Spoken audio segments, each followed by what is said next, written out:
नमस्कार, मैं नेहा भारद्वाज आप सभी का बहुत बहुत स्वागत करती हूँ। आज हम लोग इस वीडियो में भक्ति काल को समझेंगे और साथ ही एक प्रश्न को भी समझेंगे। तो चलिए अपना वीडियो शुरू करते हैं। आगे हम लोग क्या समझेंगे कि भक्ति काव्य के अंतर्गत भक्ति आंदोलन का जो अविभाज्य है, इसके अंतर्गत इस्लाम की क्या भूमिका है और इस्लाम की भूमिका को लेकर के जो विवाद है वो आचार्य शुक्ल वर्सेस द्विवेदी कह सकते हैं। दूसरा क्या है कि भारतीय चिंताओं का विकास जो द्विवेदी युग में हम देखते हैं, इसमें क्या देखते हैं कि लोक और शास्त्र का द्वंद्व है। शास्त्र के अंतर्गत सामंती पुरोहितवादी गठबंधन जो है उसको देखते हैं और लोक के अंतर्गत रिप्रेजेंट हाशिए के समूह को देखते हैं। साथ ही वैचारिक दार्शनिक पक्ष जो है उसको भी हम लोग देखते हैं। तो आदिकाल में संत काव्य के बीच मिलते हैं और साथ ही अगर देखा जाए इसमें ना केवल सिद्ध और नाथ के संदर्भ में नहीं देखा जाए तो अमीर खुसरो के काव्य जो हैं, उसके प्रेमाख्यानक जो काव्य हैं और उसके प्रेरणा स्रोत जो है वो मिलते हैं। साथ ही विद्यापति की कृष्ण भक्ति की माधुर्योपासना जो है वो शुरुआत जो हुई है वो सूर्य की परिपक्वता में हुई है। इस्लाम की जो भूमिका है उसको समझने के लिए तत्कालीन परिस्थितियों से हमें वाकिफ होना पड़ेगा। तो इसमें क्या देखेंगे तत्कालीन परिस्थितियां, तो इस्लाम का जो आगमन हुआ तो क्या क्या हुआ, तो राजनीतिक सत्ता के रूप में वर्सेस सामंतवाद के रूप में कह सकते हैं, आर्थिक सत्ता के रूप में वर्सेस जमींदारी व्यवस्था कह सकते हैं जो एकता व्यवस्था थी। इसके बाद एक संगठित मजहब के रूप में वर्सेस हिंदू धर्म और संस्कृति कह सकते हैं। साथ ही एक वैकल्पिक सामाजिक व्यवस्था के साथ में जहां पर समानता जो है वो अपेक्षाकृत अधिक है। इसके बाद क्या देखते हैं कि दोनों पुरोहितों के लिए चुनौती बन रहे हैं। साथ ही इसमें अगर देखा जाए तो राजनीतिक सत्ता के रूप में इन दोनों के परिणाम स्वरूप जो सामंतों की जो स्थिति है वो कमजोर है। पुरोहितों के वर्चस्व के स्थापन में उलेमाओं का किस प्रकार वर्चस्व बढ़ा है। सामाजिक व्यवस्था हिंदू या भारतीय संस्कृति में जो जाति व्यवस्था है उस पर आधारित विषमता मूलक समाज व्यवस्था है और इसके विकल्प में इस्लाम की जो व्यवस्था है उसको देखा गया है। आगे क्या समझेंगे इसमें हम लोग कि इस्लाम के आगमन की जो परिस्थितियां हैं इसको समझेंगे। तो इसमें लोक और शास्त्र का जो द्वंद्व है वो अपने चरम पर था। सिद्धनाथ उत्तर भारत को अपने आप को रिप्रेजेंट कर रहे थे। सुधारवादी प्रतिक्रिया जो है इसमें किस प्रकार औपनिषदिक चिंतन जो है वो वेद के दायरे में रहकर के सुधार ला रहे हैं। क्रांतिकारी प्रतिक्रिया क्या है, तो बौद्ध और जैन जो है वो वेदों से बाहर जाकर मूलभूत परिवर्तन लाना चाहते हैं। ये कब की बात है, तो 6वीं शताब्दी के आसपास की बात है। इसके साथ ही क्या हुआ कि महायान वर्सेस हीनयान को देखते हैं। महायान में लोक का प्रतिनिधित्व है और हीनयान में शास्त्र का प्रतिनिधित्व है। ठीक, इसके बाद क्या देखते हैं कि सांस्कृतिक अंतरावलंबन जो है इसमें दो धर्मों की टकराहट में दोनों ही धर्म जो है वो एक दूसरे की संस्कृति का आदान प्रदान करते हैं। इसके साथ हम लोग देखते हैं इसमें अनार्यों का प्रभाव, जो अनार्य जो है उसका प्रभाव किस प्रकार पड़ता है। तो इसमें हम लोग क्या देखते हैं कि बौद्ध पर क्या हुआ कि ब्रजयान सहजयान, उसके बाद हिंदू शैव पर नाग पंथ का प्रभाव देखा गया। इसलिए इस्लाम जो है हाशिए पर के समूह को एक सामाजिक धार्मिक विकल्प देता है और इससे वे अपनी निम्न स्थिति को सुधार सकते हैं, उपासना के अधिकार मोक्ष के अधिकार को प्राप्त कर सकते हैं। साथ ही इस्लाम ने लोक की जो आकांक्षा जो है उसको उत्पीड़ित किया है। भारतीय समाज के विभिन्न अंतर्विरोध जो है उसकी जो महत्वपूर्ण भूमिका है उसको देखा गया है इसमें। तो इसको कैसे देखते हैं, तो इसमें क्या देखते हैं कि तो कामगार वर्ग जो है उसका उदय हुआ है। तो सल्तनत कालीन जो किस प्रकार वृद्धि हुआ है, इसमें आर्थिक वृद्धि हुआ है। साथ ही साथ जो सामाजिक व्यवस्था में उच्चतर स्थान की जो आकांक्षा है उसका वो करने लग गए। साथ ही लोक और शास्त्र का जो द्वंद्व है वो इस्लाम के आगमन से और भी बढ़ जाता है और शास्त्र पर लोक का जो प्रेशर जो है वो दबाव जो है वो अधिक बढ़ जाता है। भक्ति आंदोलन शास्त्र पर लोक के बढ़ते दबाव का परिणाम है। साथ ही शास्त्र को किस प्रकार लोक से जुड़ना होगा और सुधारों के लिए जगह बनानी पड़ेगी इसमें। साथ ही भक्ति आंदोलन के केंद्र में देखा जाए तो प्रेम को प्रतिष्ठित करने में इस्लाम के सूफी मत का महत्वपूर्ण योगदान देखा गया है। प्रेम की प्रकृति पर भी प्रभाव डाला गया है। मानुष प्रेम को केंद्र में लाया गया है। ठीक है, साथ ही नारी चेतना जो है वो भी भिन्न हुई है। नारी को लेकर दृष्टि बदली है। और किससे? सूफी मत के आगमन से। हिंदू इस्लाम के टकराहट में किस प्रकार भारतीय संस्कृति की सामाजिकता का विकास हुआ है, ये देखा गया है इसमें। आगे क्या समझेंगे हम लोग कि इस्लाम की भूमिका को लेकर के विवाद अगर देखते हैं तो इसके अंतर्गत है ताराचंद्र, हैवल, आचार्य शुक्ल और आचार्य द्विवेदी। तो आचार्य शुक्ल जी जो हैं, अगर मुख्य रूप से इनके बारे में देखा जाए तो आचार्य शुक्ल जो हैं वे आदिकालीन काव्य धारा के विकास के क्रम में भक्ति काल को देखते हैं। पौरुष हताश जाति का काव्य है ये।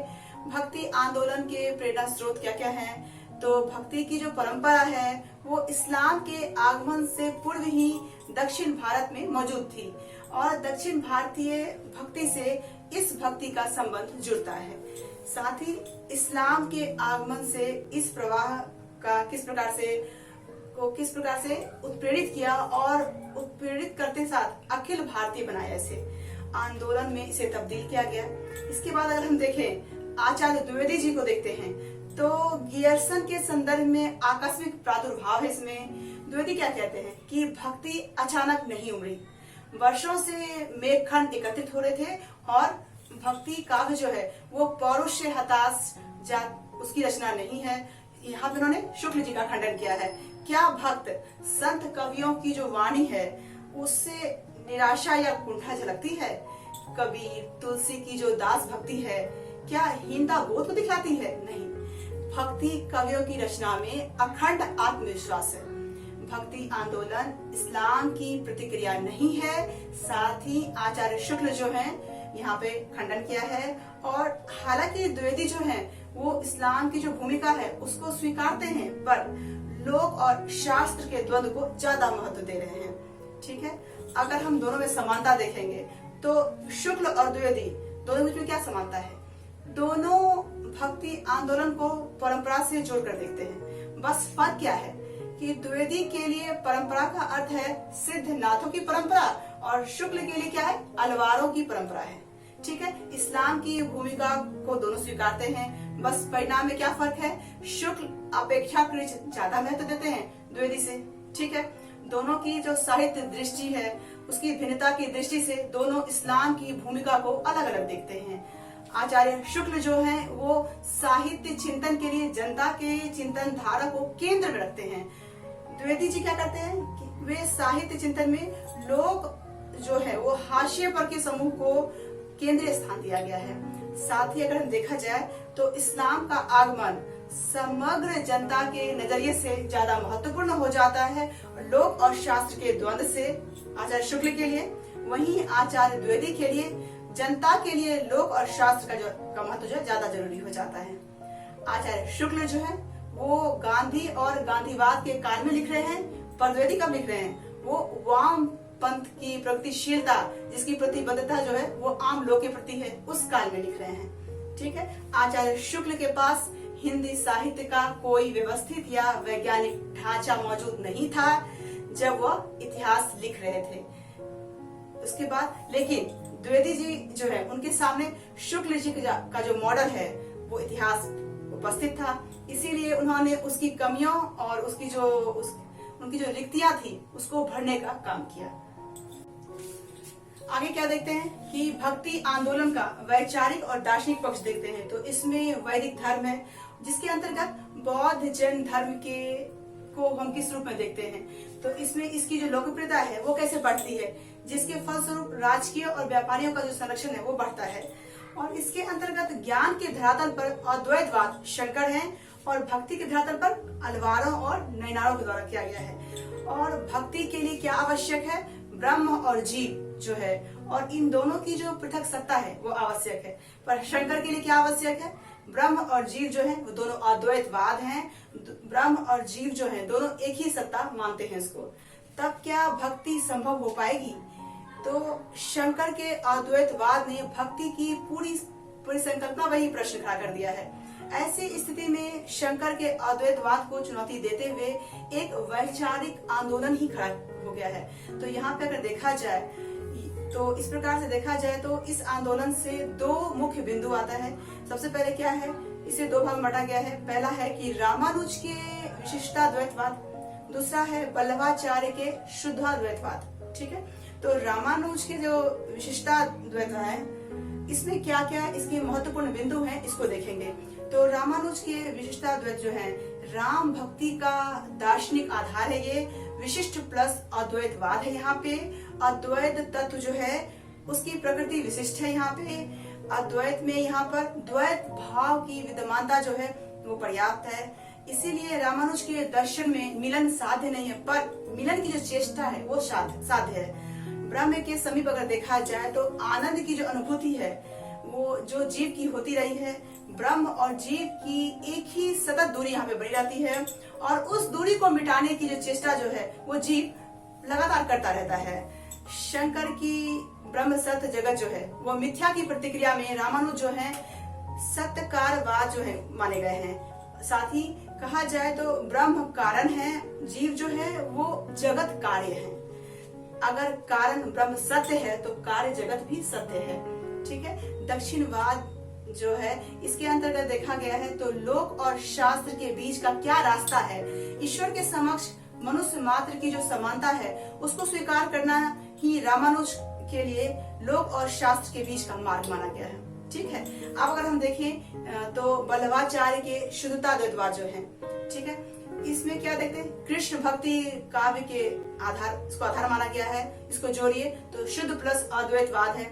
साथ ही ब्रह्म शुद्ध निर्मल है, इसमें इसका रूप किसी भी रूप में विकृत नहीं है, साथ ही बिगड़ता नहीं है। जीव ब्रह्म का अविकृत रूप होता है। शंकर ने जीव को ब्रह्म का विकृत रूप माना है, और ऐसा इसमें माया के कारण माना गया है इसमें। साथ ही ब्रह्म जीव जगत के अंतर्गत जो व्याख्या है वो इसके अंतर्गत किया गया है। ब्रह्म जो है सतचित आनंद का सच्चिदानंद है। इसमें ब्रह्म आनंद यहाँ पे बराबर जीव कहा जाए।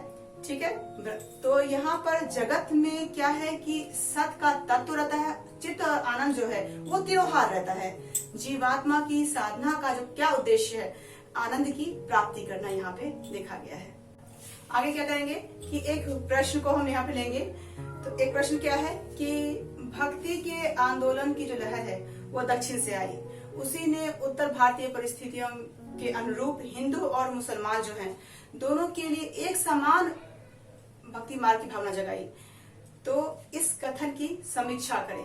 ठीक है, तो इस प्रकार के अगर प्रश्न है तो इसको लोग कैसे लिखेंगे, सबसे पहले हम समीक्षा करनी है। तो यह कथन कहाँ तक सही है इसको मॉडिफाई करेंगे, इसको पार्ट में बांटेंगे। तो इसको किस प्रकार इसको पार्ट में बांटेंगे, तो सबसे पहले क्या कर देखेंगे इसमें। तो पहला पार्ट क्या आ जाएगा इसमें कि दक्षिण से आने वाली भक्ति की लहर क्या है, उत्तर भारतीय परिस्थितियां क्या है, और सामान्य भक्ति मार्ग क्या है। तो दक्षिण से जो लहर आई है उसकी क्या विशेषता है। तो दक्षिण भक्ति की जो विशेषता है, जो दक्षिण में विभाजित रहती है, अलवारों की जो भावावेशमयी भक्ति जो है उसको रामानुज ने विशिष्टाद्वैतवाद यानी दार्शनिक आधार माना है। दक्षिण में भक्ति जो है वो अलवार भक्ति, वो प्रगतिशील हो चुकी है, और उसमें देखेंगे क्या क्या, तो सामूहिक उपासना है उसके अंतर्गत, भक्त और भगवान के बीच जो प्रत्यक्ष संबंध है वो भी देखते हैं। साथ ही निम्न वर्ग जो है वो भी जो जुड़े हुए हैं, उसमें लोक भाषा का प्रयोग भी किया गया है।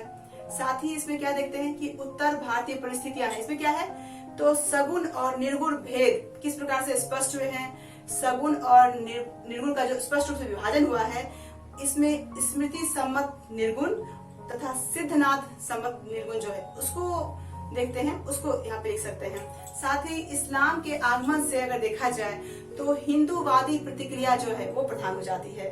कर्मकांड और आचरण में उलझकर किस प्रकार से हिंदू धर्म उलझ कर रह गया था, तो क्या कहा जा सकता है कि हिंदू धर्म जो है अविभाजनकारी हो गया है। इस्लाम और हिंदू धर्म मान्यता जो है उसकी टकराहट है इसमें। ऐसे धर्म का रूप इसमें तैयार किया जाए जो सबके लिए सुलभ हो, इसके लिए कर्मकांडों और बाह्य पक्ष पर किस प्रकार कुठाराघात करते हुए धर्म की जो आंतरिक मूल संवेदना है उस पर जोर दिया जाए। जो साथ ही बाहरी जो है कर्मकांड जो है वो किस प्रकार धर्मों को अलगाती है, और उसकी जो मूल संवेदना है किस प्रकार उसको जोड़ना होता है उसको दिखाना है। सिद्धनाथ की जो धारा है किस प्रकार इस्लाम है, उसमें उस दोनों में क्या समानता है।